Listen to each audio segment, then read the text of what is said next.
Hi, my name is Joseph Parker, WBA champion of the world, and you're watching Sporting Icons. Hello everybody, hope you're all having a great day and fantastic in general. So it's now the 1st of November and the WBA, as they always do, as the first of each and every month, release their new rankings up and down their weight divisions, of course. On this one, we're going to be talking about their heavyweight division. So full credit to the WBA for releasing them in a timely manner, unlike the other sanctioning bodies. Okay, so we do have to give the WBA credit as far as that's concerned. Anything else, I'm going to give them much more credit as far as this video is concerned. I'm going to go in on them in due course, and I'll explain why as this video goes along. So I'm going to go through the top 15, compare it to last month, see what changes were made, what fights recently happened, what fights are coming up, all that kind of good stuff. So make sure you are subscribed, even if you only watch these ranking videos. You learn so much stuff. We talk about fighters, heavyweights that don't usually get the kind of headlines, okay? So this is a great way of learning who's who, what fights have done, all that kind of good stuff. So make sure you are subscribed, and of course, welcome if you are new here. So the top 15 for the WBA for the month of November. Oleksandr Usyk is the WBA Super World Heavyweight Champion. Of course, he's unified champion, of course, because he holds the WBO, the IBF, the IBO, and the Ring magazine. Tyson Fury's not ranked because he's WBC World Heavyweight Champion. I get asked that each time I do these kind of videos. Triple D, Daniel Dubois, is the WBA regular World Heavyweight Champion. We'll talk about him in a minute. Number 1 is Michael Hunter. Number 2 is a fresh insert, Deontay Wilder. Number 3, Martin Bakole. Number 4, Anthony Joshua. Number 5, Arsenbek Makhmudov. Number 6, Lenier Perel. Number 7, Trevor Bryan. Number 8, fresh insert, King Kong Luis Ortiz. Number 9, Zan Kostabuski. Number 10, Lucas Brown. Number 11, Ajit Kabiel. Number 12, Kevin Lorena. Number 13, fresh insert, Jonathan Guidry. Number 14, Big Baby Jaron Miller. And number 15, Ivan Dajko. So that is the top 15 for the month of November for the heavyweight division as per the WBA. Now, it is important to note before I go too much further, if you try looking on Box Live, they have only made one change in the top 15 for the WBA, which is the insert of Luis Ortiz. They have missed out Jonathan Guidry and Deontay Wilder and any other kind of changes for reasons unknown to me. So I had to go onto the WBA website, do the comparisons myself, okay? Anyway, dropped out this month is number 2 from last month, Robert Helenius. Number 3 from last month, Hughie Fury. And number 14 from last month, Otto Wallin. So those 3 fellas have been dropped. Of course, Robert Helenius, he got knocked out in round number 1 by Deontay Wilder. So obviously he's been dropped, and apparently he's retired now as well. So fair dues. Hughie Fury being dropped. He's injured. He's going to be out for quite some time. So maybe that's why they have removed him from the rankings. Unfortunately, that fight with Michael Hunter never materialised, but hopefully when Hughie Fury comes back, we'll get that fight on. And Otto Wallin losing his top 15 position for reasons unknown to myself. Maybe something to do with sanction fees, or it could be something else, which I want to cover in a minute. So the fresh inserts, we'll start off with number 2, Deontay Wilder. Now, he was not ranked in the top 15 last month. He knocks out Robert Helenius and gets a number 2 position. Is that right? Well, he did knock out the number 2, which was Robert Helenius. Should Robert Helenius have been the number 2? No. But he was WBA gold champion. Is Wilder gold champion now? I don't know. I really don't know. Either way, Deontay Wilder, he's going the WBC route. As we know, against Andy Ruiz Jr. That'll be the next fight for them two, which will be ordered officially by WBA within the next 2 or 3 weeks at their WBC convention. All right? So it is a bit of a waste of a ranking as he's not going the WBA route. But hey, it is what it is. Is he a top 15 fighter? You would say yes. Is he number 2? You would probably say no. Unless, of course, you love his ball bag, and in which case you probably say yes.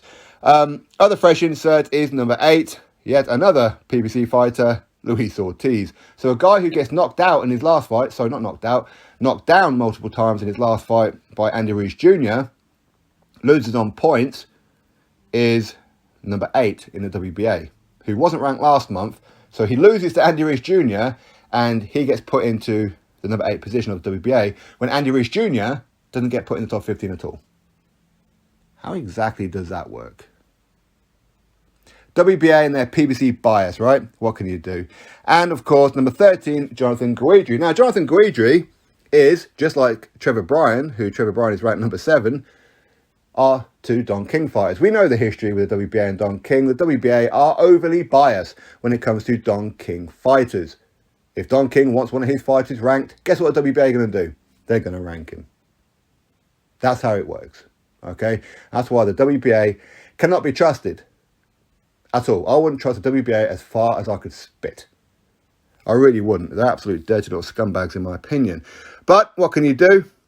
Them and their bias, or is it corruption? Is it incompetence?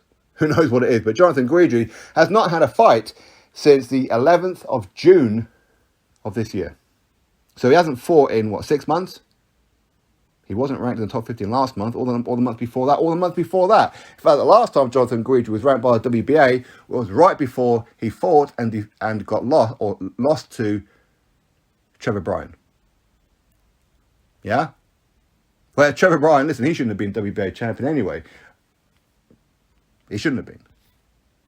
I mean, he fought Bermain Stavern for that belt, right? For a vacant belt. Again, another Don King fighter, right? Do you see what I'm getting at? Jonathan Guidry, of course, listen, he did defeat Deontay Scott. Deontay Scott was 7-0 at the time. He was a prospect. Very, very, very overweight, that's for sure.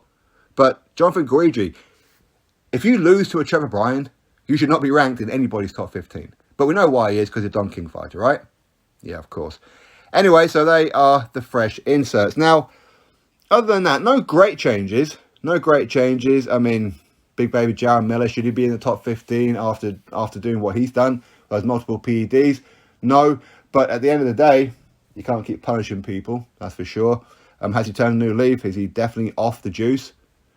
Time will tell. But of course, he did appear on that WBA Say No to Drugs Convention fight night thing after they had some time ago. He's fought a couple of journeymen here and there. And now he's ranked number 15. Well, sorry, ranked in the top 15, so he's currently ranked number 14. I mean, listen, I suppose that's on everybody else. Lenier Perot moves into the number 6 position. Lenier Perot, who's only had 7 professional fights and defeated journeymen. He hasn't beaten anybody. So why is he ranked so high? Well, because he's some South American WBA champion? Well, that's not too difficult, is it? When there's not too many heavyweights who are Cuban. Is there? I mean, the only other ones are Luis Ortiz and Frank Sanchez, right? But is he a top 6 fighter? I mean, maybe he is. Maybe. But in only 7 fights, it's difficult to tell, isn't it? When he hasn't fought anybody. That's way too high. Way, way, way too high. Let's see Lenier Perot fight somebody in the top 15, I don't care who it is here, and beat him. Although, to be fair, Don King will probably try and get Jonathan Guidry in there or something like that. Don't be surprised if Jonathan Guidry is there for a reason. He's going to be somebody's whooping boy at some point. I guarantee it. Anyway, that is Lenier Perot ranked at number 6. Arsenbek Makhmadov at number 5. He defeated Carlos Takam last time out. He does have a fight date coming up. No opponent yet, to my knowledge.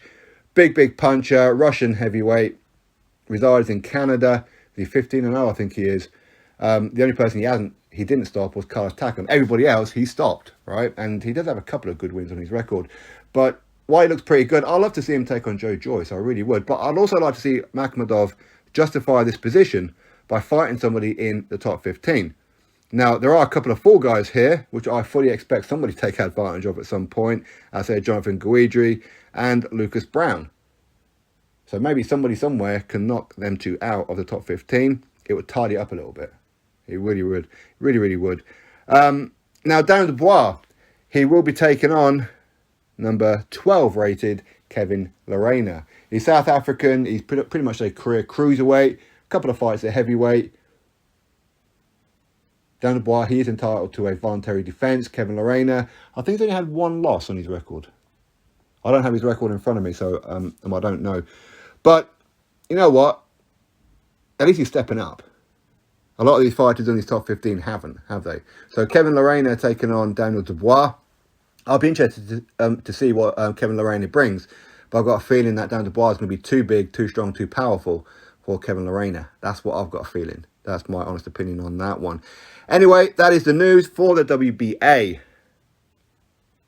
What names should be in there? For me, I think Andy Reese Jr. should be in there, shouldn't he? Should Josie Parker be in there? Should Derek Chisora be in there? Drop your thoughts below. Click thumbs up, subscribe. Catch you next video.